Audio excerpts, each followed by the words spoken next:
work with retirees. I work with people who are young professionals looking to grow their career. I work with just about everyone. One of the main surprises that I see across the board is how few families, how few couples actually have an estate plan in place.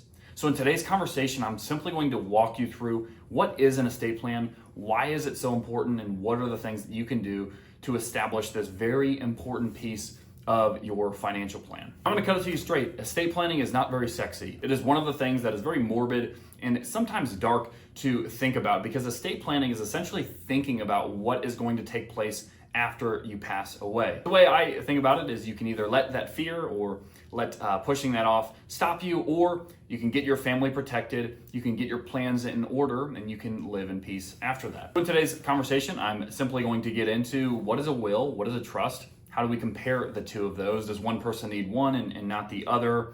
And then we'll break down what are the benefits of a trust. Why would someone actually need to buy a trust if they're very expensive? Are they only for wealthy families? And then lastly, I'm going to get into some essential pieces of your estate planning that you need to consider today. It's based around your health.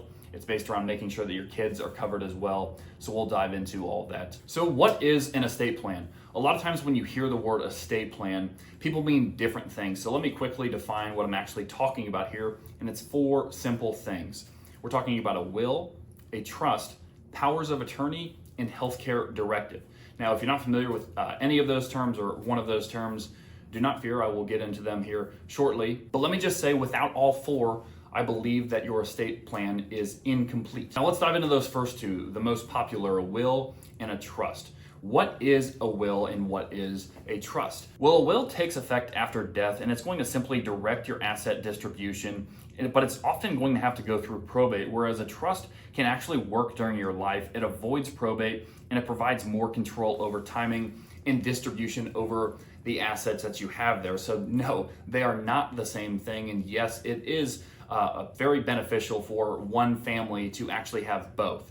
Now, I will say we do see a lot of young families come in, you get the will in place, at least you have something on paper, and then once you graduate into more wealth, more assets, more kids, more property, then the trust might make more sense. But unfortunately, most people think that they need to get rich, or they need to have a business, or they need to get wealthy to establish a trust, and that's simply not true. So then with that said, who might actually consider a trust? So as you can see, people with assets who want to avoid probate, which we'll get into here in a second, parents who want to control how and when their children inherit their assets, people who want to protect assets from lawsuits or creditors, those with complex family situations like a second marriage, individuals planning for incapacity. We'll get to that at the end. And then the last one I put there is people who want to reduce estate taxes or manage charitable giving. So now let me introduce probate. And I'll do so by almost using a movie reference here. If you've ever seen the movie Batman or The Dark Knight, you know that Batman is not the same without the Joker, both the story and the interest or intrigue in the movie. Well, if we were to call Batman a trust here, as in the good guy, the villain here is potentially probate. And here's the reason why. Probate is simply a legal process of proving a will, paying debts, and distributing assets. Unfortunately, though, probate comes with a lot of attachments to it, such as it's lengthy, it's public, and it's costly, okay? Typically, a normal probate process can take anywhere between 6 to 12 months. It can cost anywhere from 1 to 3% of your person going through probate's net worth. It can cost several $1,000s. And finally, it's public to the greater good. Anyone can come and find out what this process involves. So all of this is avoidable with a trust. And that's why I say this is almost like a comparison with every single hero needs their villain. A trust is made a lot more attractive by some of the downfalls and some of the issues that probate puts families through. If you've had a parent pass away and you've had to go through probate yourself, you know exactly what I'm talking about. It's a very sensitive time of someone's life, and having to go through a legal process and having to go sit through and make all these calls and go to the bank and do all these various items just to get the assets paid out to what the parent wanted them to be passed out to is very frustrating, and it can be very emotional. So as you're probably gathering, some of the main benefits of a trust that I like to point out is that it shields assets from claims and financial risk. It keeps your estate private and it's going to speed up the distribution to the heirs. You're able to control your timing and conditions of your children's inheritance. A lot of times we see families that are worried about their kid getting a windfall at 18 or 21 or 25 years old.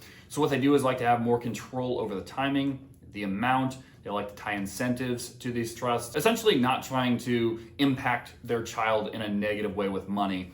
Check out my last video if you want to learn a little bit more about that and how that's so important to your financial plan. But being able to have control over that is one of the main benefits of a trust. And furthermore, it ensures assets go to the intended beneficiaries. Like I said, if there's a divorced family or if you remarry, you can choose which child in particular you want the assets to go to. It provides trusted management if incapacitated. I'll get to that again in a moment. And it can also minimize taxes and ensure that charitable wishes are met. Now, listen, most of us are not going to be taxed on our estate as the law currently sits. The most recent bill that President Trump put forth has the lifetime exemption, meaning how much you can pass on to your heirs per person at $15 million. So combined with a couple, that's $30 million currently. So that represents a very small minority of the country. So now let me get into some of the last necessities here about putting together that estate plan, because earlier I mentioned powers of attorney and healthcare directive. And while these are not a part of a will and they're not part of a trust, they are a very core component to making sure that you're taken care of from an estate planning piece. Powers of attorney essentially just let someone handle financial and legal matters if you cannot. It works during your life, actually. A lot of times you'll see a family member be able to step in and make financial and legal decisions if you're incapacitated. A healthcare directive is a little bit different. It lets you specify your medical wishes and be able to appoint someone to make decisions if you're incapacitated. So a little bit different than powers of attorney with the legal and financial matters.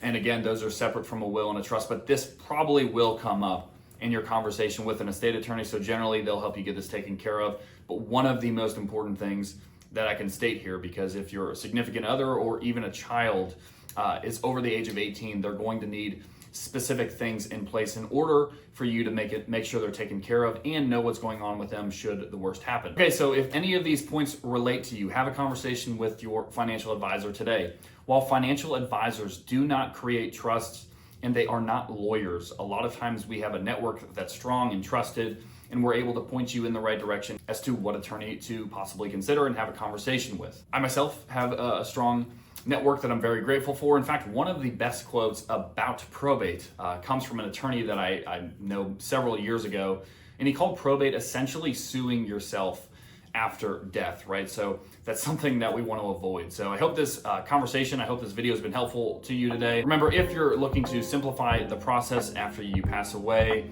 or if you're looking for peace of mind with your family and the preservation of your assets, you should consider getting your estate plan in order today. Remember, that's your trust, that's your will, that's your powers of attorney, and that's your healthcare directive. So go out and make it happen.